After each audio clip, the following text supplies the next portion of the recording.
Hello दोस्तों, नमस्कार। अभी हम बात करेंगे येस बैंक लिमिटेड शेयर की, जिसका आज 22 तारीख को रिजल्ट Q1 का जारी कर दिया गया है, फाइनेंशियल ईयर 2023-24 का। और ये इसके बारे में हम देखेंगे क्योंकि इसमें 3 चीज़ हम देखने का प्रयास करेंगे, जिसको हम कहते हैं NPP अर्थात NPA। ये भी देखेंगे कि NPA क्या रहा है, प्रॉफिट देखेंगे, उसके बाद फिर प्रोविजनिंग के बारे में डिटेल से देखेंगे और फिर जानने की कोशिश करेंगे कि इसका सोमवार को क्या प्रभाव पड़ सकता है। येस बैंक वही शेयर है जो कभी 400 पे चला करता था, लेकिन तमाम गड़बड़ियों के कारण ये वर्तमान में 18 रुपये पे ट्रेड कर रहा है। अब हम इसके चार्ट पैटर्न की बात करें तो ये पिछले दिन शुक्रवार को ये लगभग 18 रुपये पे बंद हुआ था, लगभग 2% की तेजी दिखाकर। अगर 5 दिन के चार्ट पैटर्न की बात करें तो इसने लगभग अपने शेयर होल्डर को 3% का रिटर्न निकाल के दिया है। एक महीने में इसने अपने शेयर होल्डर को लगभग 13% का रिटर्न निकाल के दिया है। 6 महीने की बात करें तो इसने निगेटिव में 1% का रिटर्न निकाल के दिया है। एयरटेल की बात करें तो इसने लगभग 17% का निगेटिव रिटर्न निकाल के दिया अपने शेयर होल्डर को। अगर 1 साल की बात करें तो इसने 1 साल में अपने शेयर होल्डर को 27% का पॉजिटिव रिटर्न निकाल के दिया है। सिम चार्ट पैटर्न की बात करें तो ये अभी वर्तमान में 18 रुपये ट्रेड कर रहा है, जो कभी आप देख रहे हैं यहाँ पे कि जो कभी 400 के आसपास टच करने वाला था, लेकिन इसमें ऐसी बैंक के अंदर गड़बड़ी की गई इनके ओनर्स के द्वारा, जो कि वर्तमान में ये 18 रुपये पे आ गया है। अब हम चलिए इसके रिजल्ट को देख लेते हैं। दोस्तों, ये रहा येस बैंक का रिजल्ट जो आप देख रहे हैं कि ये आज जुलाई 22 को ये जारी किया गया है। इसमें अगर हम इसके डिविडेंड की बात करें तो इसमें कहीं भी डिविडेंड या बोनस या फिर स्प्लिट की कहीं भी कुछ भी चर्चा नहीं की गई है। तो दोस्तों, ये रहा कंसोलिडेटेड रिजल्ट, जिसमें आप देख रहे हैं यह है क्वार्टर जून का इसी 2023 के, इसमें सेगमेंट को दिखाया गया है। वहीं इस सेगमेंट में आप जो देख रहे हैं वो है पिछले क्वार्टर के रिजल्ट के पूरे रेवेन्यू के बारे में बताया गया है। और इससे बाद वाला जो आप सेगमेंट देख रहे हैं इसमें जून पिछले साल का पूरे रेवेन्यू और उससे संबंधित तमाम डेटा को दिखाया गया है।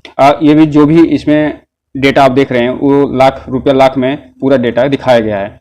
अगर हम टोटल रेवेन्यू की बात करें तो आप यहाँ देख सकते हैं टोटल रेवेन्यू इसका है लगभग 7,63,722। वहीं पिछले क्वार्टर में इसमें था 7,27,000 के आसपास। अर्थात इसमें आप देख सकते हैं सीधा सीधा इसमें क्वार्टर में मामूली बढ़त दिखाई दे रही है, लगभग 40,000 के आसपास की बढ़त दिखाई दे रही है। वहीं ईयर ऑन ईयर बात करें तो पिछले साल ये था लगभग 6 लाख के आसपास था, जो वर्तमान में हो गया है लगभग 7 लाख 7.5 लाख के आसपास। अर्थात ये ईयर ऑन ईयर लगभग अच्छी खासी वृद्धि दिखाई दे रही है इसके रेवेन्यू में। वहीं क्वार्टर 40,000 के आसपास यानी मामूली सी वृद्धि दिखाई दे रही है।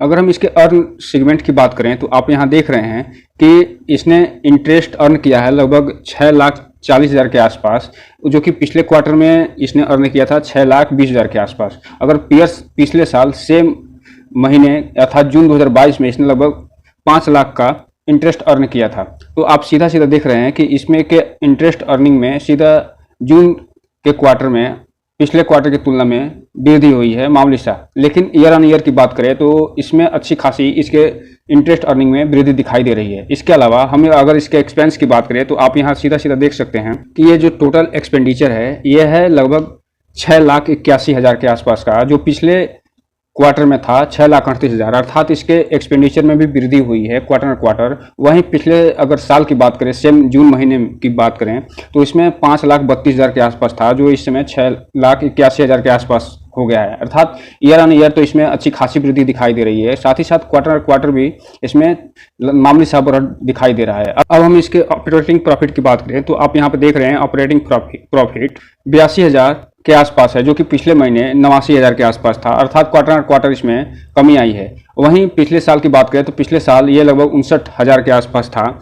अर्थात सीधा सीधा ये बताया जाए कि इसमें ईयर ऑन ईयर इसके ऑपरेटिंग प्रॉफिट में एक तरफ जहां वृद्धि दिखाई दे रही है, वहीं क्वार्टर इसमें मामूली सा कमी दिखाई दे रहा है। तो देख सकते हैं नेट प्रॉफिट में एक तरफ जहां इसके क्वार्टर इसमें अच्छी खासी वृद्धि दिखाई दे रही है, वहीं ईयर ऑन ईयर इसमें भी वृद्धि दिखाई दे रही है मामूली सा। अर्थात क्वार्टर अर्थात मार्च की तुलना में जहां 20,000 से बढ़ के 34,000 पे आ गया है इसका नेट प्रॉफिट, वहीं जून 2022 की तुलना में जून 2023 ईयर ऑन ईयर में ये 31,000 से बढ़ के 34,000 पे आ गया है। अर्थात कुल मिलाजुला के बात किया जाए तो इसके एक तरफ जहां ईयर ऑन ईयर प्रॉफिट में वृद्धि दिखाई दे रही है, वहीं क्वार्टर प्रॉफिट में भी वृद्धि दिखाई दे रही है, जो कि नेट प्रॉफिट के रूप में आप यहाँ पे दर्शाया गया, आप देख रहे हैं सीधा सीधा। चूंकि हम पहले ही बता चुके हैं कि किसी भी बैंक को अगर सही से परखने के लिए 3 चीज़ें की जरूरत होती है। एक होता है NPA, दूसरा होता है प्रॉफिट और तीसरा होता है प्रोविजनिंग। तो हमने अभी प्रॉफिट देख लिया कि इसका प्रॉफिट में क्वार्टर तो वृद्धि हुई है, साथ ही साथ ईयर ऑन ईयर भी वृद्धि हुई है। अब देखते हैं कि प्रोविजनिंग का क्या इसमें सिस्टम चल रहा है। तो दोस्तों हम अगर प्रोविजनिंग की बात करें तो आप यहाँ देखिए पॉइंट नंबर 8, यहाँ आप देख सकते हैं कि इसके प्रोविजनिंग जो इस महीने यानी इस क्वार्टर में 36,000 के आसपास है, वहीं पिछले क्वार्टर में ये 61,000 के आसपास था। अर्थात इसके प्रोविजनिंग में लगभग आधे की कमी आई है और जो 61,000 से घट के ये 36,000 पे आ गया है क्वार्टर पे। वहीं अगर हम ईयर ऑन ईयर प्रोविजनिंग की बात करें तो ये लगभग 2 गुना हो गया है, 17,000 से बढ़ के 36,000 पे आ गया है। अर्थात जो जून 2022 में 17,000 पे था, वहीं जून 2023 में ये 36,000 पे आ गया है। अर्थात सीधा सीधा बात किया जाए तो इसमें आप देख रहे हैं कि इसके प्रोविजनिंग में एक तरफ जहां क्वार्टर कमी आई है, वहीं ईयर ऑन ईयर में वृद्धि हुई है। चूंकि हमने नेट प्रॉफिट देख लिया और प्रोविजनिंग देख ली, अब अंतिम जो चीज़ हमने बताई थी वो बचता है इसका एनपीए। तो एनपीए को भी देख लेते हैं। अगर हम इसके नेट एनपीए की बात करें तो नेट एनपीए 2,10,000 के आसपास हो गया है, जो कि पिछले क्वार्टर में था 1,65,000 के आसपास, और उसके पिछले साल अर्थात 2022 जून में सेम महीने में था 7,76,000 के आसपास। अर्थात नेट एनपीए एक तरफ जहां क्वार्टर में वृद्धि हुई है मामूली सा, वहीं ईयर ऑन ईयर में अच्छी खासी कमी दिखाई दे रही है, जो 7 लाख से कम होकर इस समय 2 लाख के आसपास आ गया है। वहीं ग्रास एनपीए की बात करें तो ग्रास एनपीए में भी आप देख सकते हैं कि जून 2022 में जहां 13.4% पे था, वहीं वो घट के इस समय 2% पे आ गया है। और क्वार्टर की बात करें तो जहां 2.2% पे था, वह घट के 2% पे आ गया है। अर्थात ग्रॉस एनपीए अगर परसेंटेज में बात करें तो एक तरफ जहां ईयर ऑन ईयर में अच्छी खासी कमी दिखाई दे रही है, वहीं क्वार्टर में भी मामूली कमी दिखाई दे रही है। अगर नेट एनपीए के परसेंटेज में बात करें तो आप यहां देख सकते हैं कि एक तरफ जहां जून 2022 में 4.2% था, वहीं क्वार्टर 2023 में मार्च वाले क्वार्टर में 0.8% था, जो कि बढ़ के 1% हो गया है, जबकि जून की तुलना में कम होके 4 से 1 पे आ गया है। अर्थात नेट एनपीए भी क्वार्टर ऑन क्वार्टर में तो वृद्धि हल्की दिखाई दे रही है, लेकिन ईयर ऑन ईयर इसमें कमी दिखाई दे रही है। अर्थात तीनों कसौटी पे अगर हम बात करें तो एक तरफ जहां नेट प्रॉफिट में इसके ईयर ऑन ईयर वृद्धि हुई है, वहीं प्रोविजनिंग में इसके ईयर ऑन ईयर कमी आई है, लेकिन क्वार्टर वृद्धि हुई है। लेकिन साथ ही साथ इसके एनपीए में आप सीधा सीधा देख रहे हैं कि इसके ईयर ऑन ईयर में तो कमी आई है, लेकिन क्वार्टर में इसके एनपीए में वृद्धि हुई है। अर्थात 2 मानकों में एक मानक पे तो अच्छा परफॉर्मेंस किया है, वो है प्रॉफिट के मानक पे, लेकिन अभी भी एनपीए और प्रोविजनिंग के मानक पे थोड़ा सा इसमें परफॉर्मेंस अच्छा नहीं रहा है। तो कुल मिलाजुला के बात किया जाए, अभी इसे और मेहनत की ज़रूरत है और इसमें अच्छे कामों की ज़रूरत है। सबसे बड़ी चीज़ ये है कि ये एनपीए को कम करना है। अगर जिस दिन एनपीए कम होना शुरू हो जाएगा क्वार्टर, ये शेयर मार्केट में अपना फिर से वर्चस्व स्थापित कर सकता है और अपने निवेशकों को अच्छा खासा प्रॉफिट दे सकता है। अब हम इसके थोड़ा सा ब्रीफ देख लेते हैं।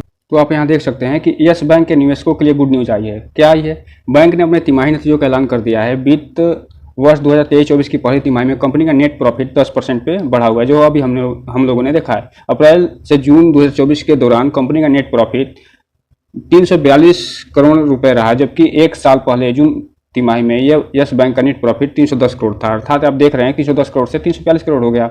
इसके अलावा शुक्रवार को करीब 2% की तेजी के साथ यस बैंक के शेयरों का भाव 18 रुपये 5 पैसे के लेवल पर पहुंच गया था। यह भी हमने अभी चार्ट को देखा था, तो उस समय ये इसकी बात की थी। जनवरी से मार्च तिमाही तक यस बैंक का नेट प्रॉफिट 202 करोड़ रुपए था। यानी तिमाही की तुलना करें तो नेट प्रॉफिट में लगभग 69% की वृद्धि हुई है, जो कि अभी हम ने दिखाया है इसको। इस फाइनेंशियल ईयर के क्वार्टर में यस बैंक का जो टोटल इनकम रहा है वो 7,584 करोड़ का रहा है। पिछले साल इसी तिमाही में बैंक का नेट प्रॉफिट 5,876 करोड़ रुपए था। यानी सालाना आधार पर देखने से पता चलता है कि यस बैंक के नेट इनकम में 29% का इजाफा हुआ है। यस बैंक के प्रोविजनल निवेशकों के लिए अच्छी बात है कि प्रोविजनिंग बढ़ने के बाद भी यस बैंक अपने प्रॉफिट को लगातार दूसरे साल भी बरकरार रखने में सफल रहा है। यस बैंक के शेयरों की कीमत पिछले 1 महीने के दौरान लगभग 13% की तेजी को देखने को मिली है। बीएसई में कंपनी का 52 वीक हाई जो है वह 24.75 और 52 वीक लो 13.57 है। तो दोस्तों ये रहा यस बैंक के डिटेल एनालिसिस Q1 रिजल्ट का।